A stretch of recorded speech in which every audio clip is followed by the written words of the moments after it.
ॐ शन्नो मित्रशं वरुणः शन्नो भवत्पर्यमा शन्न इन्द्रो बृहस्पतिः शन्नो विष्णुरुक्रमः नमो ब्रह्मणे नमस्ते वायो त्वमेव प्रत्यक्षं ब्रह्मासि त्वमेव प्रत्यक्षं ब्रह्म वदिष्यामि ऋतं वदिष्यामि सत्यं वदिष्यामि तन्माम् अवतु तद्वक्तारमवतु अवतु माम् अवतु वक्तारम् ॐ शान्ति शान्ति शान्तिः ॐ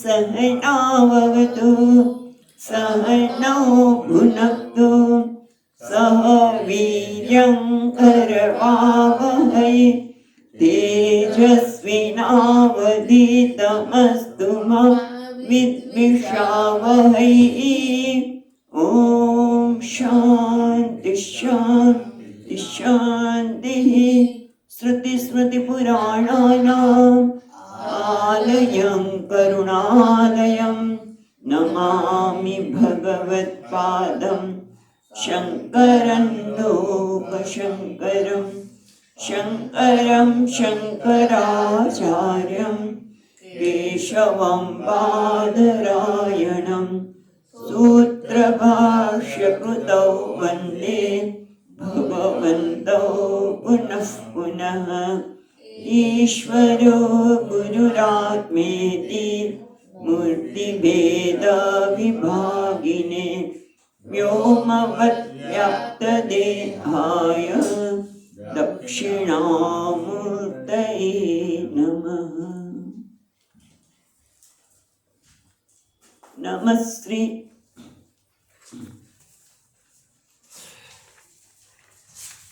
श्रीहरिं परमानन्दम् उपदेष्टारमीश्वरम् व्यापकं सर्वलोकानां कारणं तं नमाम्यहम्।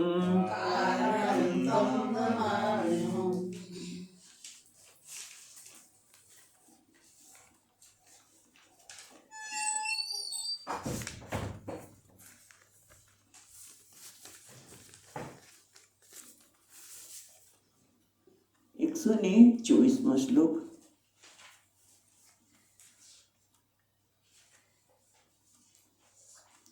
निर्विकारतया वृत्त्या ब्रह्माकारतया पुनः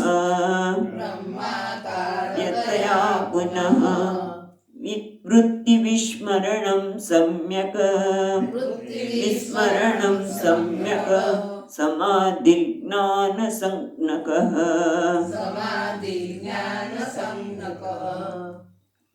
હવે આપણને અંતિમ અંગ સમાધિ ધ્યાન પછી કે પહેલા તો ધ્યાનમાં ગયું ને કે બ્રહ્મ એવ અહમ અસ્મિ, ધ્યાનમાં બ્રહ્મૈવ અહમ અસ્મિ બ્રહ્મૈવ અહમ અસ્મિ સદવૃત્ત્યા નિરાલંબનતયા સ્થિતિઃ ધ્યાન શબ્દેન વિખ્યાતા પરમાનંદદાયિની. એમના મત પ્રમાણે શું છે ધ્યાન એટલે હું બ્રહ્મ છું, સદવૃત્તિનું અનુસંધાન. અને એ કેવી છે એનું ક્યારે બાદ ન થાય એવી આ વૃત્તિ એવી છે કે જેનો ક્યારે બાદ થઈ શકે નહીં. અને પાછું કીધું નિરાલંબનતયા એટલે કે જેમાં હું બ્રહ્મ છું એના માટે કોઈ પછી છેવટે આલંબનની પણ જરૂર ન પડે. શરૂઆતમાં આપણે કહ્યું એ પ્રમાણે 4 પ્રકારનું અર્થાલંબન, આપણે શું કે શબ્દનું આલંબન, પછી શબ્દના વેદાંતના શબ્દના અર્થનું આલંબનમ, પછી બંનેનું લેતા જઈએ છીએ એ પ્રકારે જ્યારે જરૂર હોય ત્યારે, અને છેવટે કોઈ આલંબનની પણ સ્થિતિ ન રહે. પણ એ સરળ નથી. આપણે કહ્યું ને એ પ્રમાણે બધું છોડવું પડે, ખાસ તો રાગ દ્વેષ અને મારું અહંકાર. અહંકાર છોડવો એટલો સરળ છે નહીં. એક વખત એક શેઠ છે એ મહાત્મા પાસે ગયા અને મહાત્માને કહે છે મને ભગવાનના દર્શન કરાવો. ભગવાન કે એટલે મહાત્મા કે તમારી મૂડી છે, તો ભગવાનના દર્શન કરવા એ મારી મૂડી છે, હું તને કઈ રીતે આપી શકું? આપણે એમ કરીએ તારી મૂડી મને આપ ને મારી મૂડી તને આપું. તો ના ના, કે પેલો પૈસાનો અહંકાર છે ને, એટલે ટૂંકમાં મહાત્મા તો અહંકાર ક્યાં છે, એ અહંકાર છોડવા તૈયાર છે કે નહીં? પણ આપણે એ છોડી શકતા નથી. બધું આપવું પણ આટલું તો નહીં છોડવું. પૈસા કેમ છોડાય? મારી સત્તા કેમ છોડાય? મારું આ ઘર માટેની મમત્વ છે કેમ છોડાય? એટલે અમુક વસ્તુ છોડવી માણસને ગમતી નથી. એટલા માટે કે છે બધું છોડીએ ત્યારે આપણે આ જ્ઞાનમાં સ્થિત થઈ શકીએ. એટલે કે છે કે જે કંઈ બ્રહ્મ એવો અહમસ્મી, જે કંઈ વૃત્તિ ઉઠે છે તે બધી વૃત્તિ કોણ છે? બ્રહ્મ જ છે. જે ભગવાન ગીતામાં પણ કહે છે એ ચ સાત્વિકા ભાવઃ રાજસા તામસાશ્ચ મત્ત એવેતિ તાન વિદ્ધિ નત્વહં તેષુ તે મયી. ત્યાં પણ ભગવાન કહ્યું કે આપણા મનમાં જે કંઈ વૃત્તિ ઉઠે, રાજસિક છે, સાત્વિક છે, તામસિક છે, જે કંઈ, એ બધી કોણ છે? પરમાત્મા છે. કશું જ બધું જ પરમાત્મા છે અને કોઈ સામે વિરોધ નથી. આ પ્રકારની ધીમે ધીમે સ્થિતિ થવી એનું નામ છે ધ્યાન, જે પરમ આનંદને આપવાની છે, જે બહુ સ્પષ્ટ ધ્યાન શબ્દેન વિખ્યાતા વેદાંતમાં આ બહુ પ્રખ્યાત છે. આ પ્રકારનું ધ્યાન કે જેમાં કોઈ પ્રકારના આલંબન વગર હું બ્રહ્મ છું, હું પૂર્ણ છું, એમાં સ્થિતિ. અને ત્યાર પછીનું સ્ટેપ આપણે જોયું એ પ્રમાણે સમાધિ. સમાધિ એટલે યોગ શાસ્ત્ર પ્રમાણે સ્વરૂપ શૂન્યમિવ. સમાધિ યોગ શાસ્ત્રમાં આ પ્રમાણે કે સ્વરૂપ શૂન્યમ ઇવ સમાધિ એટલે સ્વરૂપ શૂન્ય. એટલે શું? સ્વરૂપ શૂન્ય એટલે મારું આ ધ્યેય વિષય છે, મારો આ ધ્યેય વિષય છે. એ ધ્યેય વિષયની પણ વિસ્મૃતિ ન થાય, વિસ્મૃતિ ન થાય, વિસ્મૃતિ થઈ જાય ધ્યેયની. હું ધ્યાન કરનાર છું, આ મારું ધ્યેય વિષય છે. એ તો ચક્રનું ધ્યાન એ બધું ઘણું બધું લોકો તો કરાવે છે, પણ કોઈ ધ્યેય વિષય જ ન રહે, એવી જે સ્થિતિ છે એને સમાધિ કહે. દાખલા તરીકે સરળતાથી સમજવું હોય તો, જ્યારે હું માટીનું ધ્યાન કરું છું, આ ઘડો શું છે? માટી છે. એ માટીનું ધ્યાન કરું ત્યારે ઘડાનું પણ મને ધ્યાન થાય છે. ઘડાનું પણ ધ્યાન થાય, પછી સંપૂર્ણ તે ઘડાની પણ વિસ્મૃતિ થઈ રહે, માટી જ રહે. એમ ધ્યાનમાં આપણે હું બ્રહ્મ છું એ વૃત્તિની વાત કરે ને, એ પણ જતી રહે. હું બ્રહ્મ છું એ પણ નહીં રહે. અને એના માટે કેવી જોઈએ? સભાનતા જોઈએ. નિર્વિકારતયા વૃત્ત્યા. વૃત્તિમાં કોઈ વિકાર નથી, એટલે કે વૃત્તિ જ નથી રહેતી. પણ એના માટે ખૂબ પ્રયત્ન જોઈએ, કારણ કે હું બ્રહ્મ છું, પણ દેહાત્મકતાના સંસ્કાર કેવા છે? દ્રઢ થઈ ગયા છે. આમ દરેક સંસ્કાર, દરેક આપણે કર્મ કરીએ એનો એક સંસ્કાર પડે. અને સંસ્કારમાં કાં તો હું દેહ છું, કાં તો હું મન છું, બુદ્ધિ છું, એનો સંસ્કાર પડતા જ હોય છે.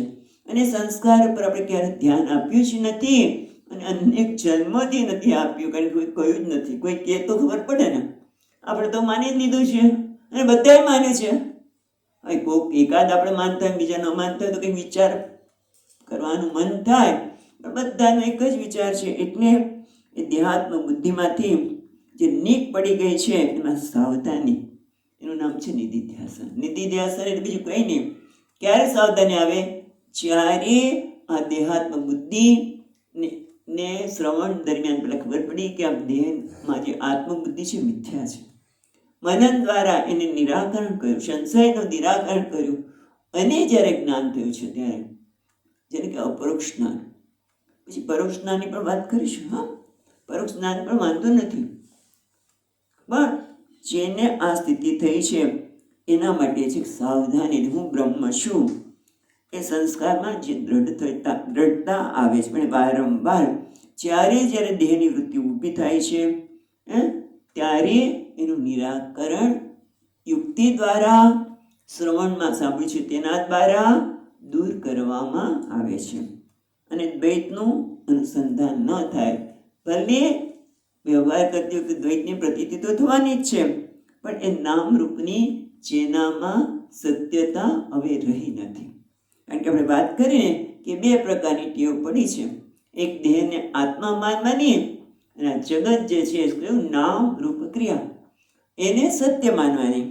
આ બે જે છે એની વૃત્તિ ઉઠતી જ નથી. નિર્વિકારતયા એટલે કોઈ પણ પ્રકારનો વિકાર એટલે આવી પ્રકારની વૃત્તિઓ જ્યાં ઉઠતી નથી. કારણ કે બે વસ્તુ છે. યોગશાસ્ત્ર પણ કહે છે ચિત્તવૃત્તિ નિરોધ. ચિત્તવૃત્તિનો નિરોધ કરો, પણ એ અમુક જ સમય રહે નહીં. પણ આ સમાધિ એટલે કે તમે વ્યવહાર કરો ત્યારે પણ નિર્વિકાર જ છો. કારણ કે વેદાંત પ્રકૃતિને, જગતને સત્યતા આપતું જ નથી. એટલે ભલે વૃત્તિ ઉઠે છે, પણ એ વૃત્તિમાં ક્યાં જો ધ્યાન છે એનો? બ્રહ્મમાં. અસ્તિ ભાતિ પ્રિય એ હું છું, અને બ્રહ્મ કેવું છે? નિર્વિકાર છે. એટલે નિર્વિકારતયા વૃત્ત્યા કોઈ પ્રકારની વૃત્તિ નથી. બ્રહ્માકારતયા એટલે શું છે કે અત્યાર સુધી જે જગતને સત્યતા આપવાથી રાગ દ્વેષ બધી વૃત્તિ ઉઠતી હતી, પણ અને શું થતું હતું? બ્રહ્મનું વિસ્મરણ થતું હતું.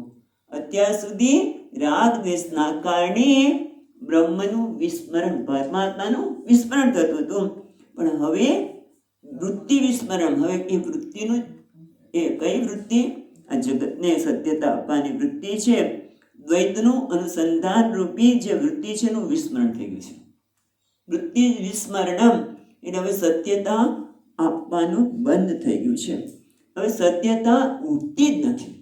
ભલે વ્યવહાર થઈ રહ્યો છે, પણ સત્યતા ઉઠતી નથી. વિચાર કરો કે સત્યતા ઉઠતી નથી ત્યારે વ્યવહારનું કેવું હશે? એ થોડુંક લેસન તમારે કરવાનું કે સત્યતા ન હોય છતાં વ્યવહાર થાય, થઈ શકે.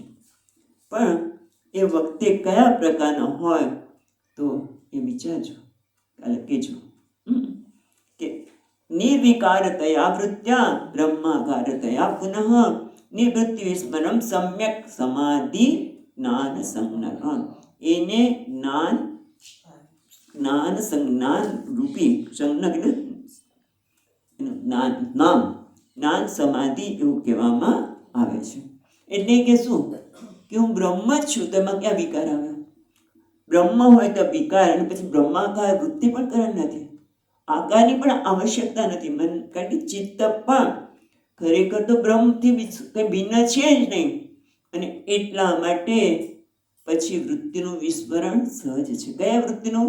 દ્વૈત વૃત્તિ, જગતની વૃત્તિ, એનું વિસ્મરણ સહજ છે. એટલે બીજા અર્થમાં કહીએ સ્વામીજી મહારાજની ભાષામાં કહીએ તો હું સમાધિસ્થ છું. સમાધિ પણ કરવાની નથી. જ્યારે હું એ સ્થિતિમાં પહોંચું છું ત્યારે સમાધિ પણ કરવાની રહેતી નથી. હવે આટલું અહીંયા 5 બધા અંગની વાત પૂરી કરી. અને હવે એટલે આપણે વાત કરી કે જે અપરોક્ષ જ્ઞાન છે એને આ સ્થિતિ છે, પણ જેને પરોક્ષ જે આ રીતે શ્રવણ કરતા પરોક્ષ જ્ઞાન તો થયું કે હા ત્યારે શ્રવણ કરી છે ત્યારે હા હું એ બ્રહ્મ છું, પણ એમાં સ્થિતિ થઈ નથી. તો એણે શું કરવાનું? પણ આપણે 2 મિનિટ પહેલાં વાત કરીને તો એણે આનો અભ્યાસ કરો. ભાવના તો કરી શકે કે હું બ્રહ્મ છું, હું પૂર્ણ છું. કોઈ પણ આ જગતમાં જેનું સત્યતા આપવું છે ખરેખર તો સત્ય નથી. સત્યતા ઉઠે ત્યારે દૂર કરીએ, એટલે કે ને ઉપાસના અથવા તો નિર્ગુણ બ્રહ્મ ઉપાસના એવું પણ કહી શકીએ. એટલે હવે કહે છે ઇદાનીમ યદર્થમ સાંગમ ઇદમ નિદિધ્યાસન ઉક્ત્વા. આ પ્રકારનો જે અંગ સાથે જે નિદિધ્યાસન કીધું એનો ઉપસંહાર કરે છે. ભાઈ આ તમે અંગ સાથે કીધું તો ખરું, પણ એનો અભ્યાસ ક્યાં સુધી કરવાનો? એનો કોઈ અવધિ ખરી? જેમ કેમ કે ભાઈ કર્મયોગની ભાવનાથી ક્યાં સુધી કર્મ કરવાના? તો કામ પૂરું થઈ જાય તો છોડી દેવાનું, પણ થયું કે નહીં? હા, એવી રીતે આ અભ્યાસ ક્યાં સુધી કરવાનો? અન્યમાં સ્થિતિ થઈ કે નહીં? એવું પણ કહી શકે ને. તો એને માટે હવે પછીનો 125મો શ્લોક કહે છે.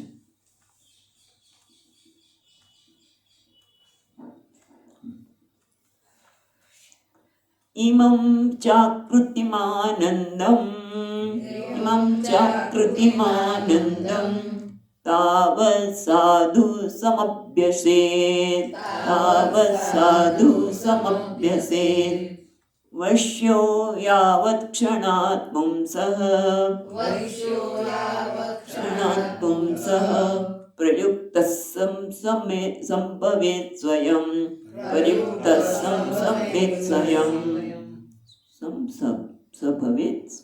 સભવેત સ્વયં. એટલે હવે કે છે ઉપસાર કરતા કે યાવત ક્ષણાત, બીજી લીટી વાંચો. ઇમં ચ પેલી લીટી અકૃત્રિમમ આનંદમ તાવત સાધુ સમ્યક અભ્યસેત વશ્ય યાવત ક્ષણાત પુંસઃ પ્રયુક્તમ સંભવેત સ્વયં. તો ત્યાંથી નીચેથી લઈએ તો પછી યાવત ક્ષણાત ક્યાં છે? બીજી લીટીમાં. યાવત ક્ષણાત પુંસઃ, બરાબર? યાવત ક્ષણાત પુંસઃ, જ્યાં જે ક્ષણ સુધી, જ્યાં સુધી, પુંસઃ એટલે પુરુષ, એટલે કે જે આનો અભ્યાસ કરે છે તે. પ્રયુક્ત સ્વયં, જો છે ને બીજી લીટીનો ચોથું ચરણ. પ્રયુક્ત સ્વયં વશ્યમ ભવેત વશ્યમ સંભવેત પુંસઃ પ્રયુક્ત સ્વયં વશ્યમ સંભવેત. સારી રીતે, એટલે કે જ્યાં સુધી, યાવત એટલે જ્યાં સુધી પુરુષને આજે પ્રયુક્ત એટલે જેનું આપણે પ્રયત્ન કરી છે તે, એટલે કે સમાધિ. પ્રયુક્ત સન સમાધિ સ્વયં વશ્યમ સંભવેત એટલે સારી રીતે એ નિર્વિકલ્પ સમાધિમાં સ્થિત થાય, એટલે કે પ્રયત્ન વગર સ્વયં એને સ્વાધીન થાય. સ્વયં સ્વાધીન થાય. કોણ સ્વાધીન થાય? આગળ. ઇમં ચ અકૃત્રિમમ આનંદ યાવત ચ, જ્યાં સુધી, યાવત જ્યાં સુધી, અકૃત્રિમમ આનંદ સંભવે જ્યાં સુધી પુરુષને અકૃત્રિમ આનંદ એટલે સહજ આનંદ પ્રગટે નહીં ત્યાં સુધી ઇમમ અસમાધિ સાધુ સમઅભ્યસેત, સાધુ એટલે સારી રીતે, સમઅભ્યસેત ત્યાં સુધી એણે અભ્યાસ કરવો જોઈએ. કોઈ પણ પ્રકારના ભય વગર લાંબા સમય સુધી આનો અભ્યાસ કરવો જોઈએ. વિચારીએ, એમણે શું કીધું? અકૃત્રિમમ આનંદ, એટલે કે આનંદ બે પ્રકારના છે. એવું થયું ને? અકૃત્રિમ અને કૃત્રિમ. અકૃત્રિમ એટલે જેમાં કૃત્રિમતા નથી, સહજ છે, તેને અકૃત્રિમ આનંદ કહીશું. અને બીજો આનંદ કેવો કીધો? કૃત્રિમ. આપણે કોઈને પૂછીએ, બેન આજ કેમ આનંદમાં છો? અરે આજે તો ફોન આવ્યો દીકરાનો છે, ઓસ્ટ્રેલિયાથી આવ્યો, ઓકે, એટલે આનંદમાં છું. આજે કેમ આનંદમાં છું? આજે ભાવતું ભોજન મળ્યું. આજે કેમ આનંદ છે? સત્સંગમાં જવાનો લાભ મળી ગયો. બસ આજે એક દિવસ મળ્યો, પછી ક્યાં દૂર છે પણ ગયા. એટલે કોઈક નિમિત્તના આધારે આનંદ પ્રાપ્ત થાય છે. કેવો છે? કૃત્રિમ આનંદ. એ ખરેખર સહજ આનંદ નથી, એ કોઈ નિમિત્તના આધારે છે. ફોન આવ્યો, થોડીક વાર આનંદ આવ્યો, પછી બીજું કંઈક આનંદ માટે આપણે સાધન શોધીશું. એટલે ટૂંકમાં કૃત્રિમ આનંદ એટલે કેમ ભાઈ ફોન આવ્યો આનંદ થયો? કારણ કે આનંદ તો હતો જ, દીકરાનો ફોન તો નિમિત્ત બન્યો. એ વખતે મને એકદમ શાંત થયું અને જે આનંદ મારા હૃદયમાં જ વિદ્યમાન છે એને સ્વામીજીના શબ્દો કહે જે વિદ્યમાન છે જ, એટલે આનંદ છે જ, એને વિદ્યમાનને વર્તમાન કર્યું. કોને? ફોને. ભાવતા ભોજને, ગમતી વસ્તુ થવાથી. એટલે ટૂંકમાં આ બધું જે છે કેવું છે? આનંદ છે જ.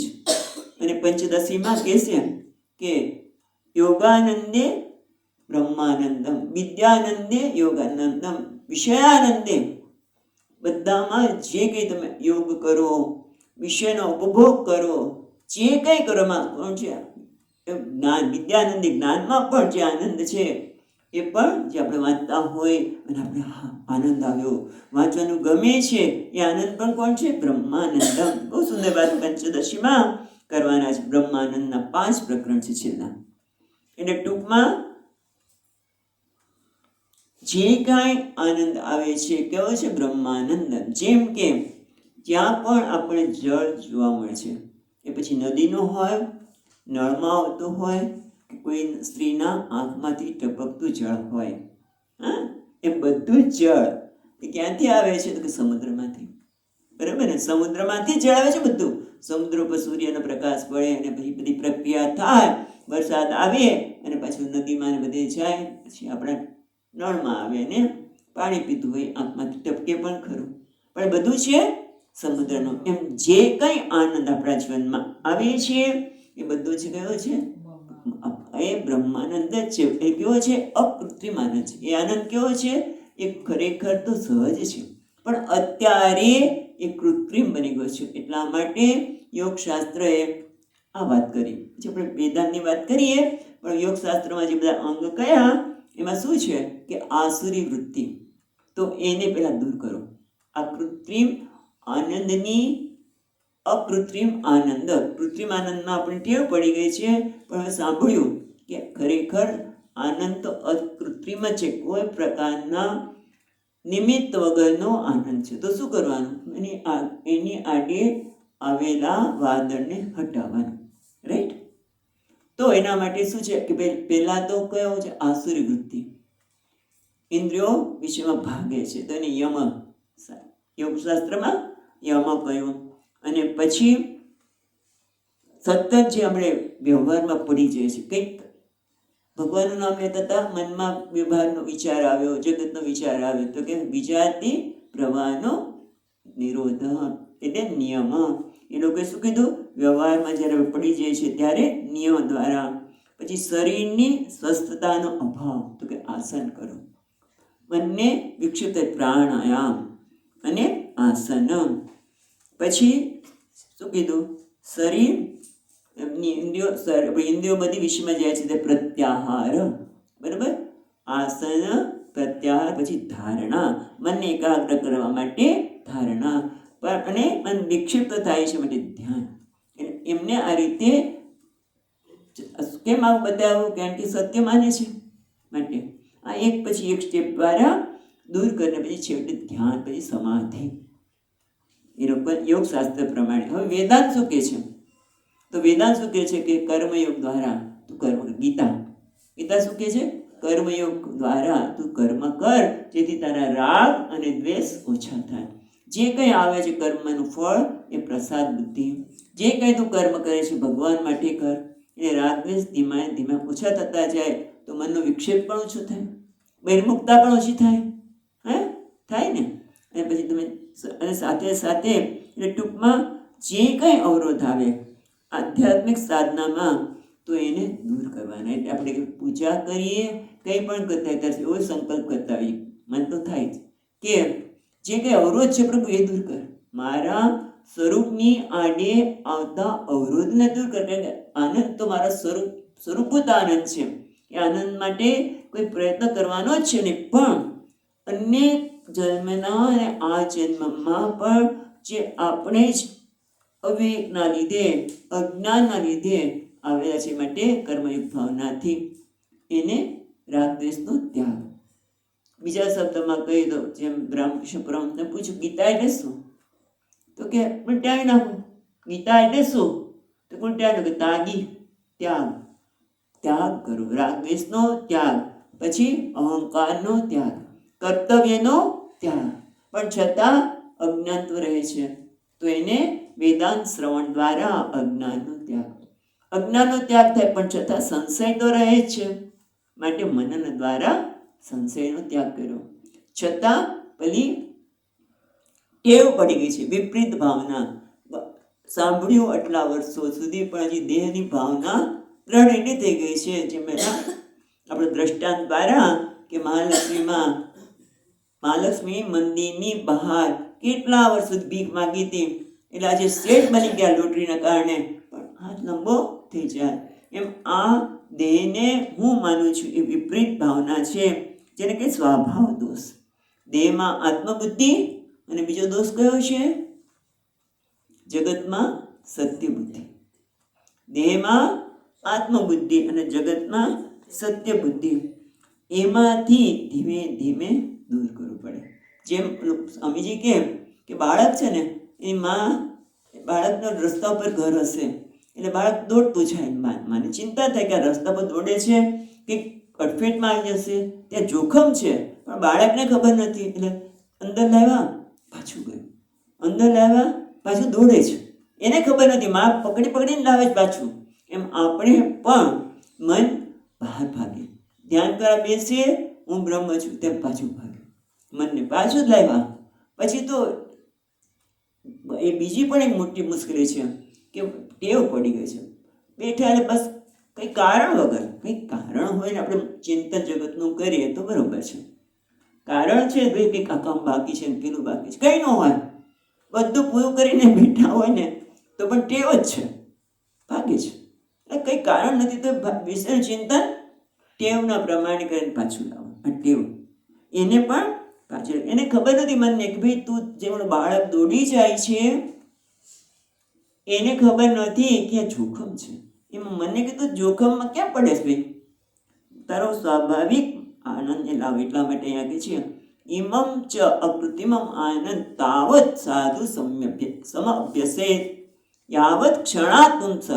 એક ક્ષણમાં આ વ્યક્તિ પોતાના મનને વશમાં કરે કે હું બ્રહ્મ છું એવું વિચારમાં સ્થિત થઈ ગયો હોય અને ક્ષણમાં જ્યારે વ્યવહાર કરવો છે ત્યારે વ્યવહાર કરે. વ્યવહાર ન કરવો હોય તો જે મનને જે દોડી જવાની ટેવ પડી હતી બાળકની છે એ હવે એના વશ્ય એટલે વશમાં કર્યો છે.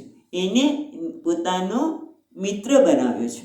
એવું કહી શકે ને કે મિત્ર બનાવ્યો છે અથવા તો સેવક. એક મનને કહે ત્યારે વ્યવહાર કરે.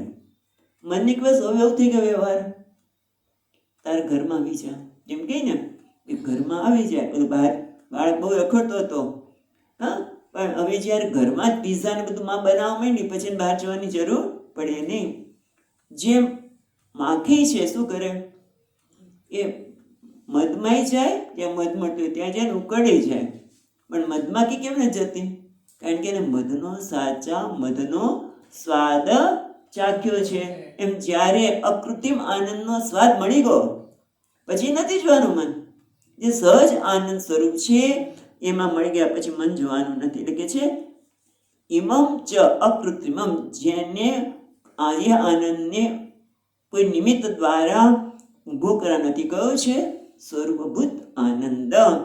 એ વસ્ય યાવત ક્ષણાત, એક યાવત ક્ષણાત, ક્ષણમાં એને તમે પાછું લાવી શકો ત્યાં સુધી એનો અભ્યાસ કરજો. પ્રયુક્તમ સમ ભવેત સ્વયં, એની જાતે જ મન તમે કહો એટલે તરત જ આમ ઈશારો કરો. આંખ કાઢવાની નથી, હા, ઈશારો કરો, તરત જ સમજી જાય અને તરત પાછું આવી જાય. એટલે કહે છે સ્વયં એવ સંભવેત, પાછું આવી જાય. ત્યાં સુધી સાધુ સમ્યક અભ્યાસે, ત્યાં સુધી પ્રયત્ન કરવાનો. બસ મને મારો આનંદ અકૃત્રિમ છે કેવી રીતે ખબર પડે? તો બસ એટલું જ કર.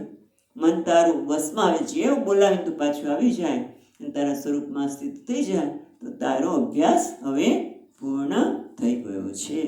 બરાબર ને? એટલે હવે પછી શું થાય છે તો કે છે એવમ અભ્યસતઃ, આ પ્રકારની અભ્યાસ કરવાનું હવે ફળ બતાવે છે. 126મો શ્લોક. તત સાધન નિર્મુક્ત સિદ્ધો ભવતિ યોગિરાટ તત્સ્વરૂપં ચૈતસ્ય વિષયો મનસો ગિરામ. તત સાધન નિર્મુક્ત સિદ્ધો ભવતિ યોગિરાટ તત્સ્વરૂપમ ન ચ એકસ્ય વિષયો મનસો ગિરા. હવે બતાવે છે કે તત્સાધન ત્યાર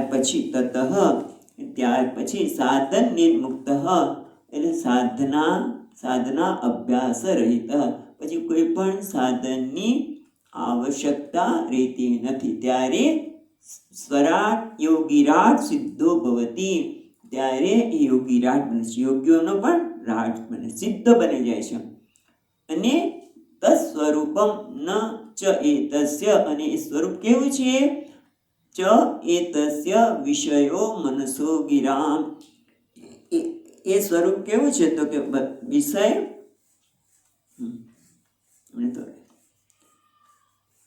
એતસ્ય યોગીન તત્ વેદાંત પ્રસિદ્ધ સ્વરૂપમ બ્રહ્મ એવ ભવતી. યોગીરાટ એટલે બ્રહ્મ સ્વરૂપમાં સ્થિત છે. પણ બીજી લીટીમાં ટીકાકારે કે કહેવાની આવશ્યકતા નથી લાગી, પણ તે શું કહે છે? તે સ્વરૂપ કયું છે? જેમાં મનસો ગિરા ન ચ એતસ્ય વિષય મનસ ગિરામ, એટલે વાણી અને મનનો જે વિષય નથી તે. વાણી અને મનનો વિષય નથી, કારણ કે વાણી અને મન છે એ કોની વાત કરી શકે? જે દેખાય છે એ, જે અનુભવાય છે એ. પણ આ તો પોતાનું સ્વરૂપ છે, એટલે જ્યાં વાણી અને મન જઈ શકતા નથી. આગળ પણ આપણે જોયું કે બ્રહ્મ કેવું છે? યતો વાચો નિવર્તન્તે અપ્રાપ્ય મનસા સહ. વાણી ગઈ મનને સાથે લઈને, ગઈકાલે વાત કરી એ પ્રમાણે, પણ પછી બંને પાછા આવ્યા. એ બ્રહ્મનું નિરૂપણ વાણી કે મન દ્વારા, વાણી દ્વારા એનું નિરૂપણ થઈ શકતું નથી, કે મન એનો અનુભવ પણ કરી શકતો નથી. કારણ કે જે અનુભવ કરનાર છે, અનુભવ જે થાય છે એને પ્રકાશ કરનાર કોણ છે? બ્રહ્મ છે. કેવો છે? અસ્થિ ભાતિ પ્રિય, એને જે પ્રકાશક છે એ જ બ્રહ્મ છે. માટે અહીંયા શું કહે છે? તત સાધન નિર્મુક્ત, પછી કોઈ સાધનાની જરૂર નથી. એટલે ત્યાં કે છે યત્ર મનો આતિ દેહાત્મની ગલિતે વિજ્ઞાતે જ પરમાત્મની. જ્યારે આ દેહાત્મ ભાવ ગલિતે, જ્યારે આ દેહાત્મ ભાવ વળી જાય છે, એટલે કે હવે દેહાત્મ ભાવ રહ્યો નથી. કેટલી સુંદર છે કે જ્યાં દેહાત્મ ભાવ જ ઉઠતો નથી, અને પછી તો સત્યતા પણ જગતની રહેતી નથી, ત્યારે વિજ્ઞાતે પરમાત્માની, એ પરમાત્માને જાણીને. પરમાત્મા એટલે એ નહીં, કારણ કે પરમાત્મા કહીએ એ તરત જ આંગળી ઉપર ઉઠે. એ ભગવાન જોવે છો, આપણો ભગવાન જોવે છે, એ ભગવાન જોવે. એટલે ભગવાન એટલે એ નહીં, પણ એ પરમાત્મા હું છું. એ પરમાત્મા જ હું છું. એ બ્રહ્મ, એ પૂર્ણ જ હું છું, અને સર્વ એ છે. એમાં એને છે નિષ્ઠા થઈ ગઈ છે. પછી આ સાધન નિર્મુક્ત, પછી કોઈ સાધનની જરૂર નથી. કારણ કે તમે જો સાધનની જરૂર ક્યાં સુધી હોય? જેમ કે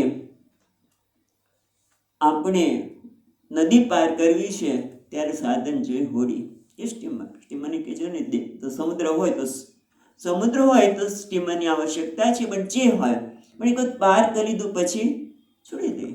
એમ આ બધા સાધન છે, એ સાધન પછી કહે છે છૂટી જાય છે. છોડવાના પણ નથી, છૂટી જાય છે. અને વેદાંત આપણને બહુ સરળ છે. જે આપણનો સ્વભાવ છે એ જ કરવાનું કહે છે, પણ અજ્ઞાનના લીધે અત્યારે અસ્વાભાવિક બની ગયું છે. જેમ કે આ બધા સાધન બહુ સુંદર છે, જે સહજ છે. સત્યમ બ્રુયાત, સાચું બોલવું છે, એ આપણો સત્ય, એ આપણો સ્વભાવ છે. બ્રહ્મ સત્સ્વરૂપ છે, પણ ડરને લીધે મારું કંઈક જતું રહેશે, અસલામતીના લીધે આપણે થોડુંક જૂઠું બોલી લઈએ. એને અભ્યાસ જતે તમે જેમ જેમ પ્રયત્ન કરો કે હું જૂઠું નહીં બોલું. સરળ નથી, હા, કારણ કે સત્ય બોલવું હોય તો ઘણું બધું ગુમાવવું પડે, એના માટે સાધના કરવી પડે, હિંમત પણ જોઈએ. હું સાચું બોલીશ તો નોકરી જતી રહેશે, ભલે જાય, એવી તૈયારી હોય તો. સરળ નથી, કારણ કે પછી નોકરી જાય તો ઘર બહારનું એ લોકોનું શું, તો પછી ન બોલી શકે. જેમ ગાંધીજી એક જ એવા નીકળ્યા, જે થવું હોય તેમ. નોકરી જશે તો મારે પ્રાર્થના તો નહીં જાય, એવી હિંમત છે કહેવાની. જે સત્યને વરવું છે મારે તો નહીં થાય, એવું તો પછી શું થાય? સહજ બની જાય. સત્ય એ પણ બ્રહ્મનું સ્વરૂપ છે. બ્રહ્મમાં નિષ્ઠા એટલે શું? આ બધા સાધન બહુ સરળતાથી સમજે છો. ખાલી બ્રહ્મમાં નિષ્ઠા કઈ નથી બેસતા. અસ્થિભાતી પ્રિયની વાત ફક્ત નથી કરતા આપણે અહીંયા, પણ આપણે કયા કયા સાધન આપણા જીવનમાં સહજ બની જાય છે એની જ વાત આપણને ભગવાન કરે છે. ગીતામાં પણ જો કદાચ પ્રજહાતિ યથા કામાન ને પછી ઉદ્દીક આપણે સ્થિતના લક્ષણ થોડા મુશ્કેલ લાગે, પણ અદ્વેષ્ટા સર્વભૂતાનાં મૈત્ર કરુણ એવ છે, એ બધા સરળ છે. એ આપણે આપણા જીવનમાં લાવી પણ શકીએ. કારણ કે કેમ લાવી શકીએ? એ આપણું સ્વરૂપ છે અદ્વેષ્ટા. પેલો કોઈની જે બ્રહ્મમાં જે કેવું છે તત સાધન નિમિત્ત શરૂઆતમાં એ પ્રયત્ન કરે છે. ભાઈ હું ગીતાનો અભ્યાસી છું, હું વેદાંતનો અભ્યાસી છું, એટલે મારા વ્યવહારમાં દ્વેષ ન હોય, કોઈના માટે પણ દ્વેષ ન થાય. ભલે મારોને ખરાબ કર્યું, ભલે મારું ખરાબ કર્યું, પણ ભગવાન એનું કલ્યાણ કરજો. ઘણી વખત આપણે એવું કહીએ ખરા, હા ભગવાન એનું કલ્યાણ કરશે તો ભગવાન જોશે, હું શું કામ કરું એવું કહી દે. પણ અંદર તો હજી સૂક્ષ્મ રૂપે એવું છે માટે કંઈક ભગવાન જોશે. એ મારું ખરાબ કર્યું છે તેનું ભગવાન જોવાના છે, એમ કરીને આપણે મનને થોડો સંતોષ આપીએ છીએ. પણ આ વ્યક્તિ એટલે સુધી સ્થિત છે કે કોઈનો દ્વેષ કરતો નથી, એના માત્ર દ્વેષ ઉઠતો જ નથી. કોઈ એનું ખરાબ કર્યું તેની યાદ જ નથી આવતું કે આણે મારું ખરાબ કર્યું. ખબર પડે પછી મદદ કરવા જાય, પણ તારા માટે આવું કર્યું હતું કંઈ યાદ જ નથી. તરત જ એને સહજતાથી એને કંઈ વિચાર કરવો નથી પડતો. અદ્વેષ્ટા સર્વભૂતાનાં, સહજ રીતે કોઈના માટે દ્વેષ નથી. દ્વેષ કરનારનો પણ દ્વેષ કરતો નથી. પણ મદદ કરવાની તરત ખરા દોડી જાય. તને અત્યારે તને હમણાં તો કેવું તારા માટે બોલ્યા હતા, પણ એને મદદની જરૂર છે, દોડ્યા. યાદ જ નથી આવતું કે એને મારા માટે આવું કર્યું હતું. એનું નામ છે અદ્વેષ્ટા. અને એ આપણું સ્વરૂપ છે. કેમ? કારણ કે દ્વેષ ક્યાં થાય છે? નામ, રૂપ અને ક્રિયામાં. એ તો વેશ છે. એ તો વેશ પહેરનારે જોવાની ટેવ પાડે છે. એ ટેવ પાડી છે, એ પ્રકારનું સાધન કર્યું છે. એટલે અદ્વેષ્ટા સર્વભૂતાન, બધા માટે કોઈ દ્વેષ નથી. મૈત્ર, કરુણા, આ બધા જ સાધન છે શરૂઆતના. અને પછી કેવા છે એના માટે સહજ બની. પછી હવે એ પ્રકારના સાધન કરવાની પણ આવશ્યકતા જણાતી નથી. અદ્વેષ્ટા સર્વભૂતાન મૈત્ર કરુણમેવ ચ. પછી શું કહે છે? નિર્મમઃ, મમતા મમકારનો અભાવ. કારણ કે મારું કયું છે? જો આ તો મારો શરીરને હું મારું કહું છું, મન બુદ્ધિને મારા કહું છું, અને એના આધારે આ જગતના જે કંઈ વસ્તુ જોડાયેલી છે એને મારું કહેતા હતા. પણ ખબર જ પડી કે જે આ શરીર જ હું નથી, તો આ બધું મારું કહેતા, મારે જ કરવાનું. તમે જો આ કેટલું સરસ વસ્તુ છે. આ બધી હું કરું, મારે કરવાનું, પણ થતું જ નથી. પછી ક્યાં થાય? કારણ કે ઘણી વખત આવું જોયેલું છે, એકલા રહેતા હોય, મોટી ઉંમરે છોકરા બધા બહારગામ જતા રહે નોકરી માટે, પછી એકલા રહ્યા, અરે રે મારે કરવાનું, એટલે હું કરતો જ નથી, કરતા જ નથી કે કરતી નથી. તો પછી ક્યાં થાક લાગ્યો? જ્ઞાન ક્યાં લઈ જાય છે આપણને? વિચારો કેટલું સુંદર છે. અને એ જ વસ્તુ એટલે ટૂંકમાં આપણે આપેલા આ બધા સાધન છે. પ્રમાણિક રહેવું, સત્ય બોલવું, અદ્વેષ્ટા સર્વભૂતાનાં મૈત્ર કરુણ એવ ચ. આ બધા સાધન કરતા કરતા એક દિવસ એમાં આપણી સ્થિતિ થઈ. પણ અંદરથી હિંમત છે. પછી શું થાય? તત સાધન નિર્મુક્ત સિદ્ધો ભવતી યોગીરાટ. પછી કેવો બની જાય છે? યોગીરાટ, યોગીઓના પણ રાજા. એટલે કે હવે એનો આનંદ કેવો બની ગયો છે? અકૃત્રિમ. એટલે હવે એ કેવો છે? યોગીરાટ. જે કંઈ મળે છે શું છે એના માટે? સ્વામીજીની ભાષામાં કીધું લક્ઝરી. એના માટે જે કંઈ મળે છે, ઝાડની જે સૂતો તો લક્ઝરી, અને 5 સ્ટાર હોટલમાં રહેવા મળ્યું, ત્યાં કુંભના મેળામાં બધા ટેન્ટ પણ એવા છે. હા, 5 સ્ટાર હોટલ જેવા એટલા એવા ટેન્ટ પણ લોકોએ બનાવ્યા છે. કારણ કે ભાઈ ફોરેન વાળા આવવાના છે તો એને એ પ્રકારની જરૂરિયાત છે. બધું બન્યું, એમાંય રહેવા મળી ગયું. ને ત્યાં કંઈક બહાર રેતીમાં સુવાનું છે આજે તો. કેમ? Everything is become luxury. એના માટે વૈભવ છે, કારણ કે કોઈ જરૂરિયાત છે જ નહીં. એટલે જે આવે છે એના માટે કેવો છે? યોગીરાટ. એના માટે બસ આનંદ જ છે. યોગીરાટ એને કહે છે સિદ્ધો ભવતી યોગીરાટ તત્સ્વરૂપ સ્વરૂપમ ન ચ એતસ્ય વિષયો ભવે. આ સ્વરૂપ કેવું છે? જેનું વર્ણન કરી શકાતું નથી. એ વ્યક્તિ યોગીરાટ છે એનું આપણે તો ખાલી ચિત્ર દોરીએ છીએ. એ યોગીરાટ છે એનું કે ભાઈ એના માટે બધી વસ્તુ લક્ઝરી બની જાય છે. અને આપણા માટે luxury is become the necessity. Swamiji હંમેશા કહેતા કે પહેલાં સાયકલ આવીને તો લક્ઝરી હતી શરૂઆતમાં. મારી પાસે સાયકલ છે, કોઈને અડવા નહોતી. અને આપણે જ વાપરીએ, કંઈ પણ કામ હોય તો સાયકલ છે તો હું જઈશ. પછી પહેલાં સાયકલ લક્ઝરી હતી, પછી કે મને જરૂરિયાત કે હવે સાયકલ વગર હું આગે જઈ શકું નહીં. અને પછી સ્કૂટર, પછી ગાડી, બધું કેવું લક્ઝરી.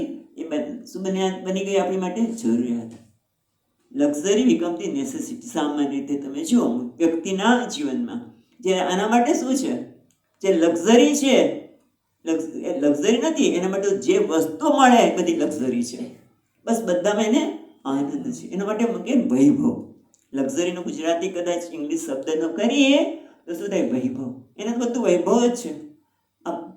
ભગવાને મને 5 સ્ટાર હોટલમાં સ્ટાર છે ને એમાં રાખ્યું છે. કારણ કે લોકો રણ ઉત્સવ, હમણાં રણોત્સવ પણ ચાલે છે ને, તો ત્યાં જાય આટલા પૈસા ખર્ચીને. અને શેના માટે? રાત્રે ખુલ્લા આકાશમાં સુવા માટે. પણ આને તો ખુલ્લા આકાશમાં આનંદ છે, કારણ કે એના માટે તો હંમેશા ઉત્સવ ને ઉત્સવ છે. એટલા માટે આનંદમ આનંદમ. એ આનંદ કેવો છે? જે મન અને વાણીનો વિષય નથી. વિચાર કરે કે જ્યાં મનથી પણ એનું વર્ણન ન કરીશ, મનથી એનો અનુભવ કેવો થયો એ વાણી દ્વારા વર્ણવી પણ ન શકાય એવા આનંદમાં એ બની ગયો છે. એટલા માટે એને કીધું યોગીરાટ.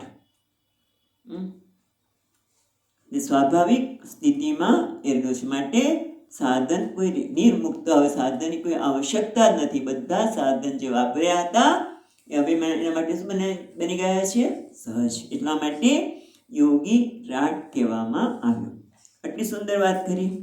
તો હવે કહે છે કે અખંડ, આપણે શબ્દ વાંચ્યું જ ખાલી, એક રસ. આ બધા આપણે બહુ આ શબ્દ વાપરતા જ નથી. હા, પણ આ અત્યારે ટીકામાં લખ્યું છે શબ્દ વાંચ્યું. એક રસ એટલે શું? એક રસ બ્રહ્મ સ્વરૂપ તેના અવસ્થાનમ. આજે આ પ્રકારની મોક્ષનું જે ફળ વાત કરી સમાધિ પર્યંતમ, એ કહે છે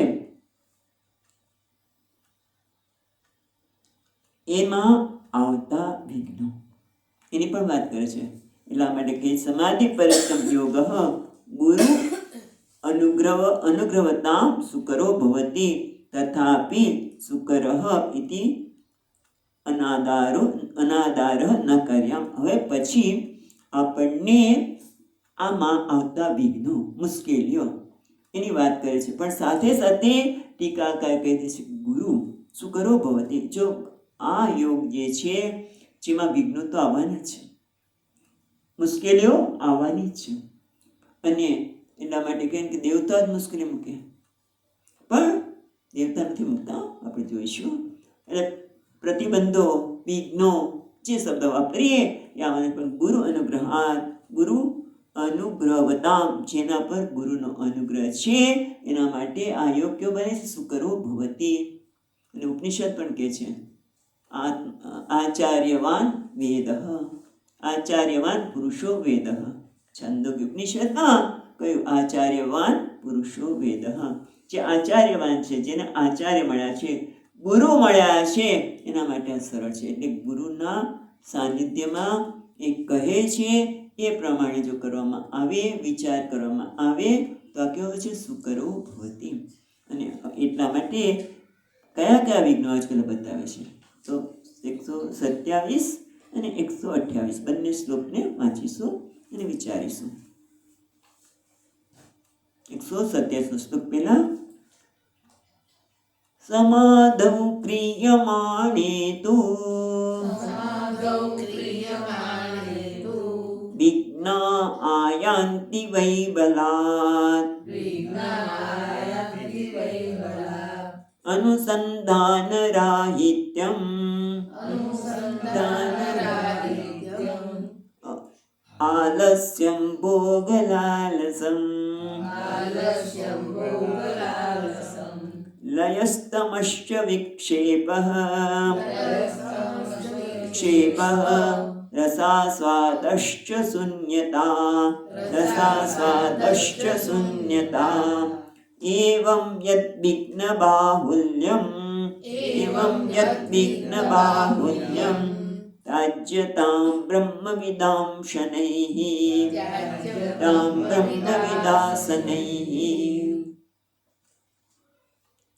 એટલે કે છે કે સમાધ ક્રિયમાણે તુર પરંતુ આજે આગળ વાત કરી કે અકૃત્રિમ આનંદ જે સાધનથી નિર્મુક્ત બની જાય છે એવા યોગીરાટ માટે પણ શરૂઆતમાં જે આ સાધન કરી રહ્યો છે ત્યારે સમાધ ક્રિયમાણે તુ વિઘ્ન આયાન્તિ વૈ બલાદ.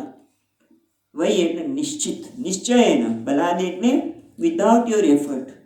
તમે કરો કે ન કરો વિઘ્નો આવવાના છે. વિઘ્ન તમે વિઘ્ન માટે સંકલ્પ નથી કરતા, એટલે બલાદ એટલે કે સંકલ્પ કે વિચાર નથી કરતા, આવી જ છે વિઘ્નો. વિઘ્ન ક્રિયમાણ બલાદ આયંતિ. કયા કયા પ્રકારના વિઘ્નો આવે છે એ પણ બતાવે છે. એક તો છે અનુસંધાન રાહિત્યમ, પછી આલસ્ય, ભોગ લાલસા, લય, તમશ્ચ વિક્ષેપ, રસાસ્વાદ, શૂન્યતા, એવં યદ વિઘ્ન બાહુલ્યમ. આવા અનેક પ્રકારના બાહુલ્યમ વિઘ્ન આવે છે. અને માટે તાજ્યમ બ્રહ્મવિદામ શનૈઃ. સદનૈઃ એટલે ધીમે ધીમે, કાઇન્ડલી, એટલે શનૈઃ એટલે ધીમે ધીમે, કાઇન્ડલી બીકમ યોર સેલ્ફ. પહેલા તો તમારે મારામાં આવું થાય છે, આટલી મહેનત કરું છું પણ હજી તો પહોંચ્યો જ નહીં. કેટલા રસ્તામાં કેટલા બધા હર્ડલ્સ આવી જાય. જે ઓલા રાજાની વાત નથી આવતી કે આજે શુક્રવાર છે, જે મારી પાસે આવશે, જે માગશે આપીશ. રાજાની પાસે મળવું છે પણ રાજા પાસે પહોંચી શકે નહીં. રસ્તામાં એટલી બધી આકર્ષણો હોય, એટલે કે ભોગ લાલસા. એ આકર્ષણો એને સમાધિ સુધી પહોંચવા દેતા નથી. એટલે ત્યાં દુર્ગા સપ્તસતીમાં પણ આવે છે, નાની નામ અપી ચેતાંસી દેવી ભગવતી સા બલાદાકૃષ્ય મોહાય મહામાયા પ્રચતિ. તમે જ્યારે પરમાત્માના માર્ગે જાઓ ત્યારે પ્રભુ ચકાસે છે કે ખરેખર આને બ્રહ્મ જ્ઞાન જ જોઈએ છે કે બીજું કંઈ. એટલે વિઘ્નો આવીને ઊભા જ રહે છે. વિઘ્નો આવીને રાહ જોઈને જ ઊભા છે. જાણે કે બલાદ આકૃષ્ય જ્ઞાની નામ અપી ચેતાંસી. જ્ઞાની હોય એટલે કે જે આ જ્ઞાનમાં સ્થિત પણ હોય ને, પણ થોડી ઘણી મુશ્કેલી હોય ત્યાં આ ચેતાંસી, જ્ઞાની નામ અપી ચેતાંસી, જ્ઞાની નામ ચેતાંસી દેવી ભગવતી સા બલાદ આકૃષ્ય મોહાય મહામાયા પ્રયચ્છત. કંઈક ને કંઈક એવા આકર્ષણો મૂકી દે કે માણસ એમાં અટવાય છે. જેમ નચિકેતાને યમરાજા કે ભાઈ બ્રહ્મ વિદ્યાનું આપો, બીજું તારે માગ હોય તો માગી દે. તું કે તો આ બધું જ તને આખી પૃથ્વીનું નિષ્કંટક રાજા બનાવી દઉં. બોલ, બધી સંપત્તિ તારી બનાવે, એનાથી તને સંતોષ ન થાય તો આ સ્વર્ગના અપ્સરાઓ રામ તે બધું આપું તને, તને લાંબુ આયુષ્ય આપું, તારા છોકરા અને એના છોકરા એને તું બધા રમાડી શકે ત્યાં સુધીનું આયુષ્ય આપું.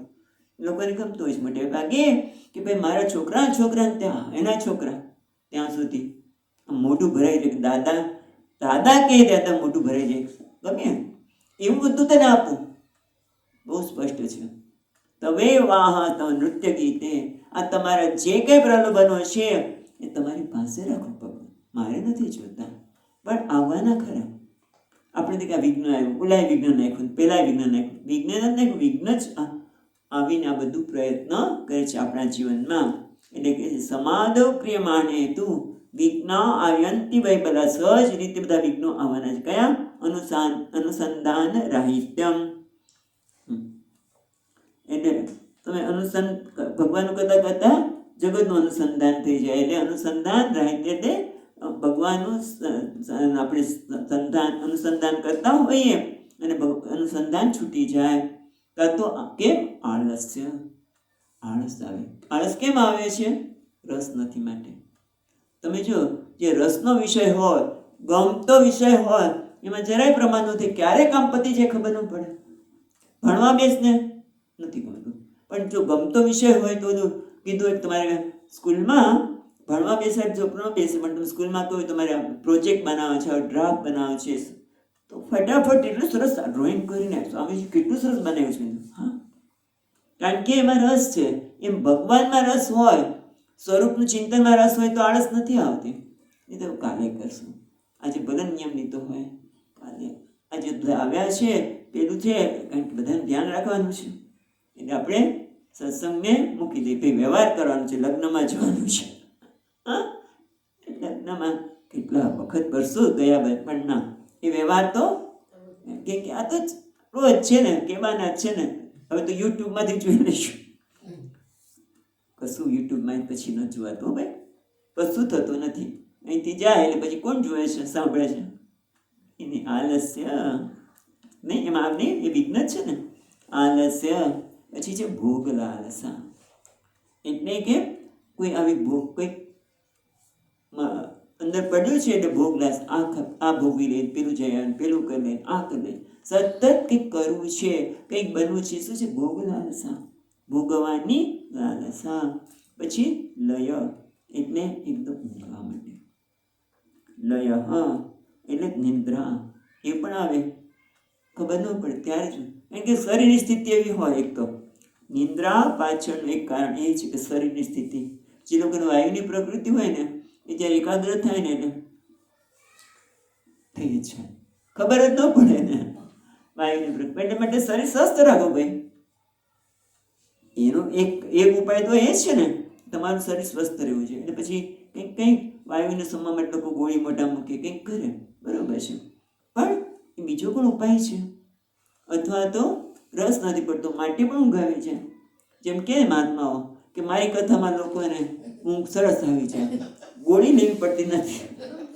લોકોને ગોળી લેવી ન પડે, એ આવીને સૂઈ જાય, એટલે ભલે સૂઈ જાય, કે ભલે સૂઈ જાય. એમ કે રામાયણ કથામાં એવું કંઈ નથી, વેદાંતમાં નહીં, રામાયણ ભાગવત કથામાં પણ આરામથી લોકો સ્વામીજી કહે ને આરામથી સૂઈ જાય.